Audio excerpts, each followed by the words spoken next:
Hello, my name is Johannes Bauer. I'm 45 years old. The small town where I was born is in the south of Germany. It is surrounded by farms and old churches. I felt God's call to serve Him from a very young age. In a humble way, I have worn this Roman collar for more than 20 years. As a priest, I've worked in busy parishes, led services in big temples, and been with thousands of people through their happy and sad times. What I was about to find out on this trip, though, was nothing I had ever seen or done before. When the bishop called me into his office and told me, "Father Johannes, I need you to go to a village that is far away. They need someone to bring back the faith there," I thought, feeling a chill go up my spine. Not because of the distance, I had already been on a lot of trips, but because of the way he spoke. It felt like he was sending me to a place and a test at the same time. The trip took a long time. I drove for hours on winding, narrow roads, over wooden bridges and through empty fields. It looked like the world was slowly going away. As I got closer to my goal, I saw simple homes, some of which had roofs and walls that were peeling off. The people lived there and watched me from their doors, both with interest and some reserve. It wasn't common to see a priest from another country with a strong accent here. The church, which became my new spiritual home, was at the top of a small, gentle hill. It had a low bell tower and light-colored stone walls with moss growing on them. When I walked in, it was very quiet. As I slowly went up the stairs, the cold wind hit my face. The wooden doors creaked when I pushed them open, as if they didn't want to be opened. The smell of dust, dampness, and old candles filled the room. When I walked on the floor, it made a noise. A white cloth that had turned yellow over time covered the altar. A few holy statues were lying in the corners, covered in dust and looking like they had been forgotten. This empty place held a piece of the people's past and faith, but I didn't know it yet. What I was about to do would change everything. When I first moved here, I tried to get to know the people and figure out how church life worked. On the first morning, I said Mass, but only 7 people showed up. Most of them were old and had slow, tired eyes. During the party, there was an odd silence around me, as if my words didn't hit home with them. I stayed after Mass to talk with some people who lived there. When I asked them about the church's past and the saints who were once worshipped there, I saw that many of them didn't know how to answer. It looked like the old building was only being used because it was custom rather than out of love for God. It must have been a busy place of worship in the past. I chose to look more closely at the sacristy that same day. The walls were dark from the dampness in the room, and the shelves were full of old things. It was dirty and smelly, with torn tablecloths, moldy books, and a statue of the Virgin Mary lying on the floor next to cardboard boxes and bits of broken wood. I stooped down to get it. It was a picture of Mary wearing a blue robe and praying with her hands together. There was dust on her face, and there was a crack from her shoulder to the base of her head. The paint was already chipped and there was a missing piece of the crown. She looked like an old record that no one had heard in a long time. One of the parishioners, Dona Martha, was one of the first people I called to ask about the figure. She took a quick look at it and said, "Oh, Father, it's been here for years. It's useless now. It's just a piece of old plaster. You can throw it away." I was surprised by her answer. Sacred pictures have always meant more to me than just the things they look like. But seeing how bad it was at the time made me think it might not be possible to fix it. I chose to put it aside while I cleaned up the other things. I noticed that this lack of interest came up again and again in other talks over the next few days. I asked an old man about devotion to the Virgin Mary in the community. He almost laughed and said, "Father, people don't pray much here anymore. It's not like it used to be." It was like the faith had died and all that was left were the cold ashes of a faith from a long time ago. I chose to do a big cleanup one Saturday morning. I got cloths, boxes, and broken furniture out of the sacristy. I looked at the figure of the Virgin Mary again amidst the chaos. When the sun came in through the window, it looked even worse harmed. Just because I needed to make some room, I threw the figure away with some other things that were going to the trash. I left everything in black bags near the gate in the graveyard. At that moment I felt pain in my chest, but I didn't pay attention to it. I thought it was just being tired from working all morning. When the garbage truck went by in the afternoon, some neighbors looked at the pile of bags and said, "The priest is getting rid of everything, even that old statue that was in the sacristy." One of them said, "Good riddance, it was just taking up space." I smiled quietly, but those words made me feel very bad. As someone who had always taught people to respect holy things, I threw away a picture of Mary like it was nothing more than a broken item. During prayer that night, I tried to focus, but my thoughts kept going back to the garden of the church. I thought about the black bag with the statue inside, filled with trash, and I couldn't get rid of the idea that I had done something wrong. I went to bed late, but it was hard for me to fall asleep. I had a dream that was so real that it made me feel sleepy when I finally fell asleep. I was walking on a muddy road when I saw a woman in blue walking toward me. Her coat was covered in stars. She walked slowly, but her eyes were on me the whole time. I felt shivers going through my body when I looked into her eyes and saw nothing but sadness and kindness. When I tried to talk to her, I woke up with a heavy heart and a strong sense of confidence. That statue had to go back to me. It was still dark. I put on my coat, got my flashlight, and went into the courtyard. There was fog over everything and the ground was wet. My hands were cold as I walked to where I had left the bags. I started to look. I opened 2 bags by accident before I found the one with the doll inside. It was wet from the fog, and more pieces had been broken off. When I took it back to the sacristy, I held it carefully, as if it were something light and alive. I set it down on the table and used a cloth to start wiping off the dirt and dust. Mary's eyes looked different, even though they were broken and dull. She seemed to be telling me, "I'm still here." That's when I knew God was trying to teach me something, and that this picture wasn't meant to be forgotten. I couldn't sleep after that weird night. The figure was sitting on the sacristy table, wrapped in a sheet I found in the closet. It looked like it was watching me in silence. I knelt down in front of it and said the rosary, which was very powerful for me because I hadn't done it of late. I felt a weight slowly lifting off my heart with each Hail Mary. I went to Mass early in the morning. Nevertheless, there were not many loyal. But I noticed that some people were looking at the sacristy with interest. They might have been interested in what I was doing during the night. After the party was over, I stayed with the statue by myself and looked at it more carefully. Even though the paint was chipped and cracked, there was something about that face that art alone couldn't explain. It looked like the sculptor had captured a real live gaze, and that gaze was now piercing me. I carefully cleaned it for the rest of the morning. A soft brush and a wet cloth were used to get rid of the dust that had built up in the details and the dirt that was stuck on. When I was done, I saw that it looked better even though it hadn't been fixed by a professional yet. Early in the afternoon, Dona Martha came to see me. She came to bring home-baked bread. When she walked into the sacristy and saw the statue on the table, she frowned. "Father, you didn't just throw it away?" She was shocked and asked. I said, "I was going to, but I changed my mind." She let out a sigh and sat down. I remember that statue from my childhood. My grandmother said that many years ago, the village had suffered a great epidemic. Many people died. It was at that time that a group of missionaries brought this statue of the Virgin Mary, and the people gathered in prayer day and night. When it was all over, everyone attributed their deliverance to her intercession. I remained silent, absorbing each of her words. Then I understood. I had almost erased a part of this people's spiritual memory. Dona Martha continued. Then as time passed, people began to forget. New priests arrived. Some didn't care much about the statue. It was set aside until humidity and time did the rest.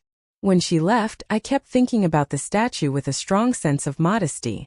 As a trained priest, scholar, and speaker on the value of faith and custom, how could I have disliked something that had been cherished for hundreds of years? I had another dream that night. I saw myself in a church that was full of people. A soft light shone on the repaired statue on the altar, where people were crying and praying very hard. I was on my knees and felt so at peace that it seemed to spill out of my chest. It was clear to me when I woke up that God wanted me to give the statue back to its proper place of honor, both for its historical and spiritual worth. I began looking for someone who could fix it the next day. I learned that there was a craftsman in the nearby town who specialized in making old religious figures. I called him, told him what was going on, and set up a time to meet. I chose to tell everyone in the community about my choice before I gave it to him. A white cloth was put over the figure and put on the altar after Mass on Sunday. People who were there looked at each other like they didn't understand. I grabbed the microphone and said, "My brothers, this statue has been forgotten for many years. Perhaps some of you don't even remember it. But I have discovered that it is part of our history, of our faith. and that in the past it was a sign of hope in difficult times. We cannot allow this symbol to be lost. I am going to have it restored and put back in its place of honor in this church." A long silence followed. Then a woman in the back row started to cry. A man made the sign of the cross, and I knew that this news was moving people, even if they didn't seem to care. Afterward, some people came up to me and told me about the Virgin of Protection that their parents and grandparents had told them. It was like taking her out of the trash had also opened a door again in the minds of these people. I carefully wrapped the figure and put it in the car the next morning. I said a soft prayer on the way to the restorer's shop. "Mary, my mother, forgive me for almost forgetting about you. Teach me to love as you love and to care for what is holy as it should be." I had no idea that this small act of rescue would lead to a much bigger change for both the village and me. Early in the morning, I got to the craftsman's shop in the nearby town. The space was small, but it was full of holy pictures that were being restored in different stages. There were saints with broken hands, crucifixes with wood that had been chewed on, and angels who were waiting for new wings. There was a polite silence in the room, and you could smell wood, paint, and varnish. Mr. Miguel, the fixer, smiled at me when he saw me. His hands were steady, and he had white hair. He seemed to have cared for the holy for many years. I took off the cloth that was over the figure of the Virgin Mary and put it on his work table. Slowly, like you'd walk up to an old friend after being away for a long time. He looked at the cracks in the statue and said, "Father, this statue is special. The style and paint suggest that it was made in the late 1800s, and even though it's in bad shape, it still has a special beauty." I told him the story that Dona Martha had told me about how the figure had been almost forgotten. Miguel gave me a serious look and said, "Restoring something like this is more than just hard work. It's an act of devotion. And sometimes when we fix things, God fixes people's faith as well." I gave him the figure, but not before saying a short prayer to the Virgin Mary to bless the process. In my heart, I knew that something important had started as I left. Over the next few days, I went into town to see how the work was going. Miguel took off dirt and old paint one layer at a time. Then he gently filled in the cracks, making the structure strong again. With each visit, I was amazed more. The cap was fixed up. The blue mantle got its shine back. Oh, the soft, firm look in her eyes seemed to bring her face back to life. That look of hope and comfort. Something about me changed as the repair went on. Prayed more. I thought more seriously about the mysteries of the Rosary, and even felt more moved when I went to Massachusetts. Mary seemed to be teaching me in some way how to love my job and the people God had put in my care more. Miguel was standing still in front of the figure one afternoon when I got to the workshop. His eyes were misty. When I asked him if everything was okay, he said, "Father, while I painted her eyes, I felt like my heart was looking at me instead of my eyes. I felt like she was telling me, 'Thank you for putting me back in my place.'" This really moved me. I saw that I wasn't the only one having a sacred moment. Mary was so moving that even the fixer was moved. The repair was done after 2 weeks. Even though the figure was pretty, it still showed signs of wear and tear. The small scars that were still there seemed to show that the love had lived through being left behind and the years of dust. The next morning, I put the figure on the passenger seat of my car and buckled it up like it was a family member. I looked at her everywhere I went. I also had the feeling that the Virgin Mary was coming home. I didn't take her right to the church when I got to the village. Right away, I drove through the main square. Some people came over to look. They had a range of responses, from shock to emotion to silent tears. Cross-shaped, an old man on a cane said in a whisper, "I thought I would never see our mother like this again." That's when I knew what was about to happen wasn't just the return of an object to an altar, but the renewal of the faith of a whole people. I took the figure to the sacristy and knelt down in front of it before putting it on the altar. "Mother, may this return be spiritual as well as physical. May every eye that looks at you find Jesus." I had no idea that a few days later, something amazing would happen that would change the history of this town and my own forever. It was a clear sky on Sunday morning, the kind of day that makes everyone want to get out of bed. Before the bell rang, I got up early and went to the sacristy. A ray of sunlight coming through the window lit up the figure of the Virgin Mary that had been fixed up. The light touched her face, making her feel like the sky was welcoming her. At that time, I knew that today would not be just another Massachusetts. It would be a meeting between a mother and her children, between the past and the present, and between a faith that has been dormant and the chance to bring it back to life. I carefully set up the altar with new candles, white and yellow flowers, and a tablecloth that was clean and ironed to a high shine. I asked that a white cloth be put over the figure until the right time. I didn't want people to find it until they were ready to welcome it back. Not long before Mass, I noticed something strange. People were starting to come into the church. There were more than just the regular faithful.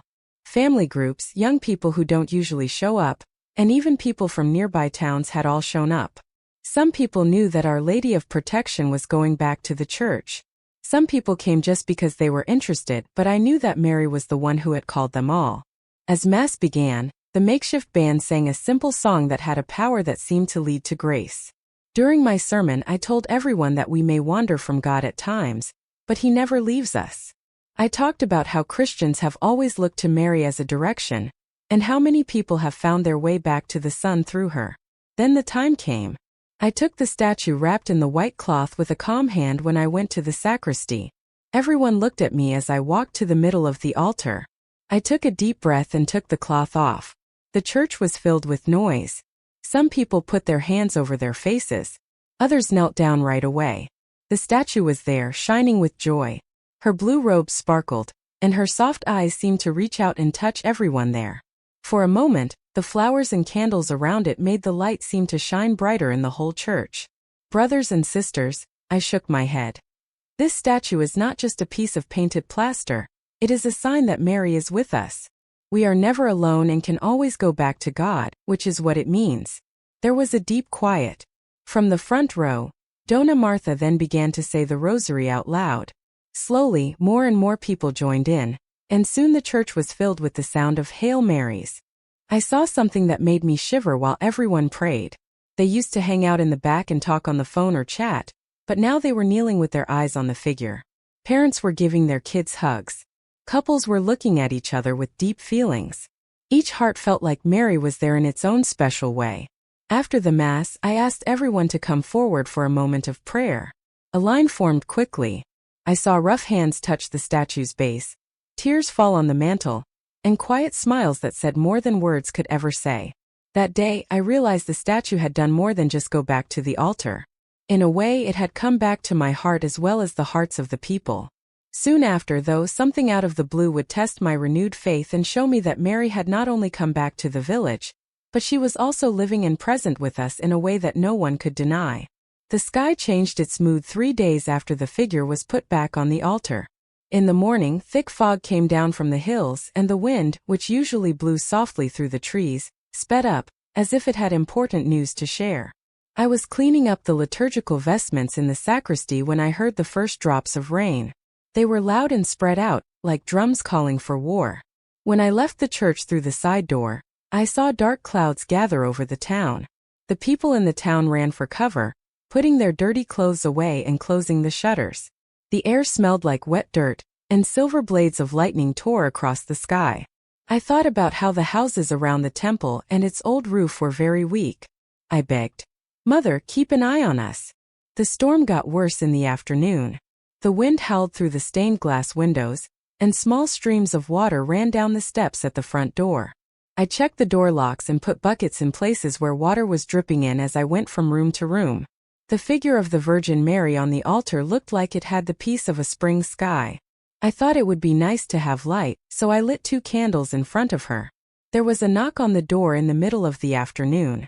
Young Miguel, whose name comes from the restaurant owner, was working as a sacristan without a job and was drenched to the skin. "Father, the old bridge is about to fall apart because the water level is rising." I grabbed my coat and we went to the front door of the church. It was scary how loud the water was. Under the weight of the dark water, the old wooden bridge shook. Little trees were blown away like toys. A few people came running to get safety. Everyone was welcome in the church. We put the kids down on the front seats and gave them blankets and hot water. The smallest kids were scared when they heard thunder, so their moms held them close. It was beating fast in my chest, but I told her to stay calm. "Pray with me," I said, and we started the rosary. The Hail Marys mixed with the thunder, and each Our Father sunk a stick of faith into the ground that was shaking. As I went up and down the aisle, I sprinkled holy water on each family and asked God to protect them by name. But the storm seemed to get even worse, as if to see how long we could hold out. The lights went out all of a sudden. There was a crack, the smell of wire on fire, and no light. The two lights in front of the statue of the Virgin Mary were the only ones that were still lit. They stood straight, almost defiant. The flickering light made Mary's face look like it was alive. Even though the church was full of people and fear, it was quiet and respectful. The water then came down the hill and toward the church. I saw it with my own eyes. A few meters from the door, it turned around and went around the sidewall, taking a path that I thought was higher than the others. "That can't be true. The water always flows this way," said an old man. I went outside to get a better look. The current seemed to be led by an unseen hand. I thought the bridge would give way, but it didn't. Even though everyone told me not to, I went back to the altar and knelt down. I could only say, "Mother." A half-circle of people started to form in front of the figure. A woman named Beatrice was crying very hard. Her house was right next to the stream. "Father, if the water comes in, we'll lose everything," she said. I took her hand and told her, "We are not alone." Suddenly, lightning struck the stained glass windows, making the church look like it was noon. There was no noise, just light. It seemed like there was a wind blowing against the candle flames, but there wasn't one in the church. The glow was mirrored off of the Virgin Mary's blue cloak. "Look, Mom, it's shining," said two kids in the front row at the same time. I saw it too. There was no glow to it like the glow of electricity. The light that hit the statue's face was soft and gentle. We felt a strange kind of peace compared to the chaos going on outside. Even though the storm was bad, our hearts were still. In the stillness of my mind, I heard those words clearly. "Don't be afraid, I am here." It rained for hours, but it never got into the church. When it stopped finally, we took lamps outside to look at the damage. Trees had come down, roofs were torn off, and walls were broken. A lot of houses were just barely saved. And it was strange that the lowest ones on the main street had strangely diverted waterways that looked like they had been recently plowed. I went back to the altar and thanked God. The left candle, which always goes out first when there is a draft, had stayed lit and burned equally, as if someone had put an invisible glass over it to protect it. She ran in and gave me a hug. "Father, the water stopped at the threshold. It didn't come in," she said. I smiled, but my eyes were teary. Mary went by. We were so tired that night that we slept on the church's benches and rugs.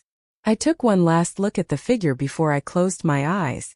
I could tell by the look on Mary's face that this was just the start, and that we should get ready for something even bigger. I woke up early and was still sitting on the church bench made of wood. The stained glass windows let in a little light from the rising sun. There was still the smell of burned wax in the air, and the sound of light rain let everyone know that the storm was over. I looked at the altar. The figure of the Virgin Mary was still there, unaltered. In the sun, her blue cloak shone. It felt like nothing had happened and everything had changed at the same time. Family groups that had slept in the temple slowly got up. A few kids ran barefoot down the middle aisle, laughing as if they had never been scared the day before. Still, the adults kept quiet, as if they were carrying something in their hearts that they are still getting used to. The first person to come up was Beatrice, the woman who had almost lost her house. It hurt her eyes to cry, but they had a new light in them. "Father," she said, taking my hands, "when you said that Mary was with us, I wanted to believe you, but I was scared. This morning when I opened the door, I saw that the water had stopped right at the threshold. Not a single millimeter had gone in. That's not natural." I smiled and replied, "Sometimes God lets nature take its course. Other times he steps in. And when he does, it is always out of love." Soon after, Mr. Ernesto, the oldest man in the village, came up. He had trouble walking and used his cane to help him. He rarely went to Mass, but that day it looked like he had a reason for being there. "Father Johannes, I've lived here for 82 years and have seen this stream overflow many times. The water has always flooded the main street, but yesterday it just changed course. I don't know why. All I know is that I've never seen anything like it."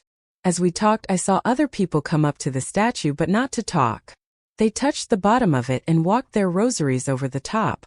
As if they were looking for an answer inside, some people closed their eyes for a moment. I chose to have the church open all day. Everyone was welcome to come pray with me, whether they wanted to thank God or ask for something. At noon, there were more people than at any Sunday Mass since I got here. The young sacristan Miguel ran up to me in the afternoon and said, "Father, you have to come see this." I went after him until I got to the street that leads to the stream. It was hard for me to say what I saw.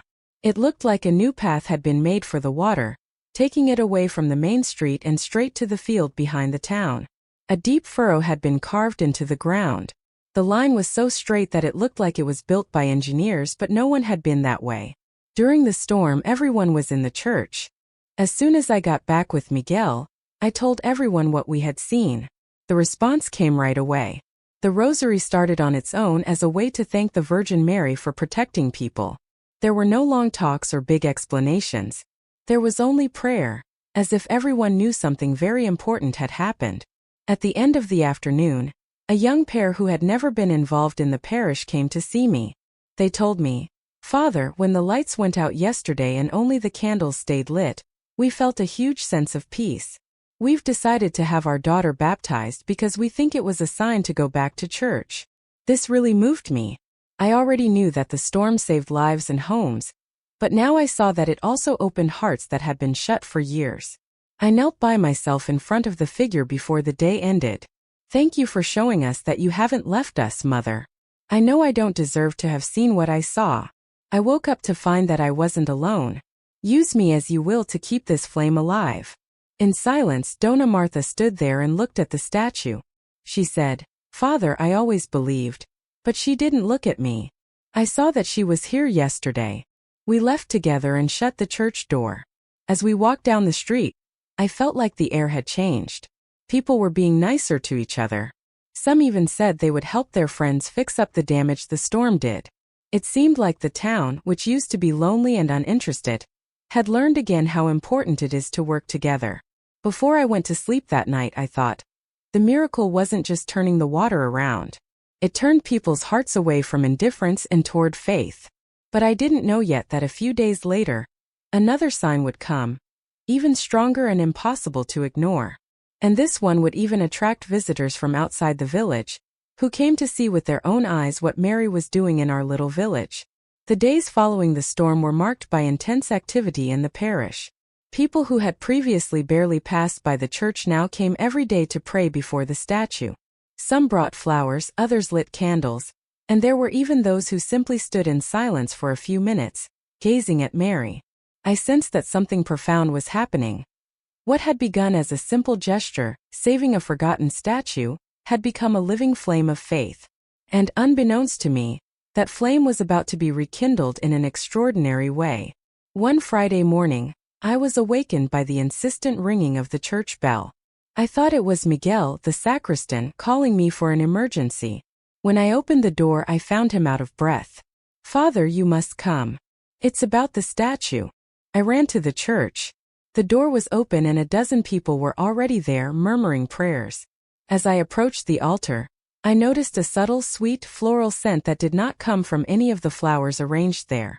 It was as if the air itself had been infused with a fragrance from another world. I looked up at the statue and saw that tears were streaming from the eyes of the Virgin Mary. At first, I thought it might be moisture or an effect of the restoration, but when I touched it with my fingertips, I felt that it was water, pure, fresh, with a slight scent of roses. A murmur ran through the assembly. Dona Martha approached and seeing this, fell to her knees weeping. She's crying for us." I couldn't hold back my emotions. I knelt before the altar and prayed aloud. "Holy Mother, if these tears come from you, may they be to rekindle the faith of your children and remind us that heaven never abandons us." The news spread quickly. Before noon, the church was full. People from neighboring villages arrived in a hurry, some with rosaries to place on the statue, others simply to see with their own eyes. The scent of roses lingered in the air and tears continued to flow slowly down the statue's face. To avoid rumors or doubts, I called two respected men from the community to help me observe. We carefully wiped the statue's face and waited. Within minutes, new drops appeared, glistening in the candlelight. There was no water seeping from the ceiling, nor any source of moisture nearby. And what was most striking was that the face did not seem to express sadness but compassion. Throughout the day, dozens of testimonies poured in. A mother said that when she touched the statue's cloak, she felt a peace she had not known since her husband's death. A young man confided that, standing before it, he had decided to give up the vices that were driving him away from his family. And a man who had been estranged from his brother for years promised to reconcile with him. At the end of the afternoon, I decided to celebrate a special Massachusetts. The church was so full that some people had to stay outside, listening through makeshift loudspeakers.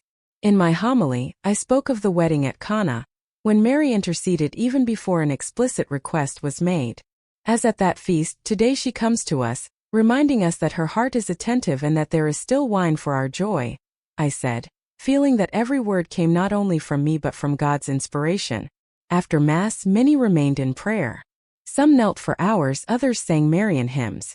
No one seemed to want to leave. That night, when I was finally alone in the church, I sat down on the last pew and looked at the altar. The statue, lit by the candles, still had a tear in the corner of her eye, reflecting the light like a little diamond. A shiver ran through me. I remembered that just a few weeks ago I had thrown her in the trash, and now she was here, a source of conversion and hope for so many people. I prayed silently. Mother, I know I am not worthy, but thank you for allowing me to be the instrument through which your son is loved here again.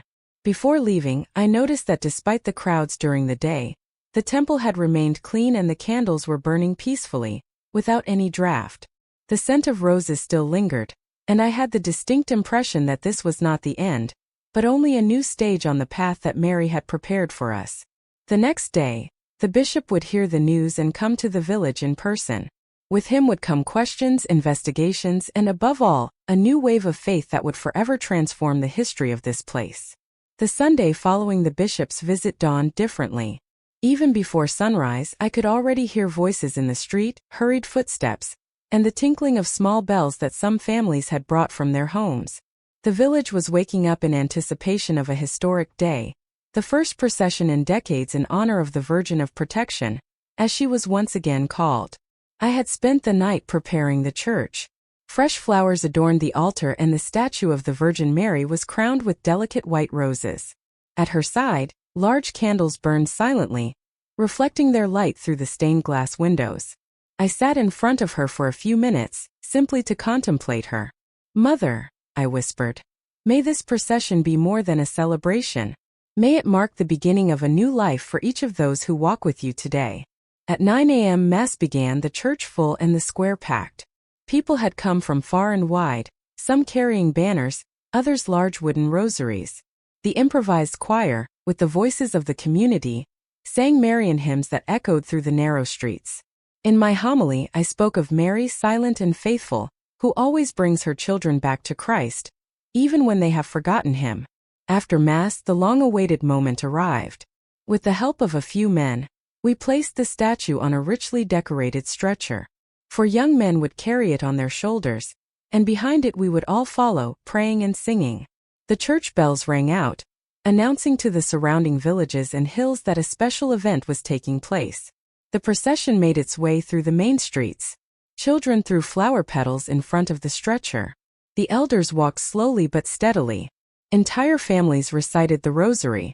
As we passed the old bridge, the one that had withstood the storm, many were moved, remembering the night when the water had changed course. I myself said a silent prayer of gratitude in that place. Back in the square, the sun was already high and a gentle breeze seemed to envelop us.